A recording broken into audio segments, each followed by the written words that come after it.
దేశ రాజధాని ఢిల్లీలో కోవిడ్ మహమ్మారి మరోసారి కలకలం రేపుతోంది. వారం రోజుల్లో నగరంలో 100కు పైగా కొత్త కేసులు నమోదయ్యాయి.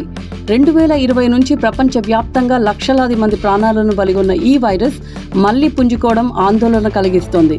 దేశవ్యాప్తంగా ప్రస్తుతం మొత్తం యాక్టివ్ కేసుల సంఖ్య 1009కి చేరినట్లు కేంద్ర కోవిడ్-19 సమాచార నివేదిక వెల్లడించింది.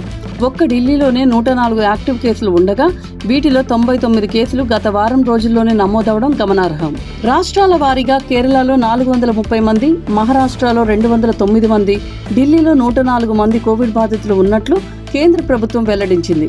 గుజరాత్లో 83, కర్ణాటకలో 47, ఉత్తరప్రదేశ్లో 15, పశ్చిమ బెంగాల్లో 12 చొప్పున యాక్టివ్ కేసులు నమోదయ్యాయని తెలిపింది. కోవిడ్ కారణంగా మహారాష్ట్రలో 4, కేరళలో 2, కర్ణాటకలో 1 మరణించినట్లు అధికారులు ధృవీకరించారు.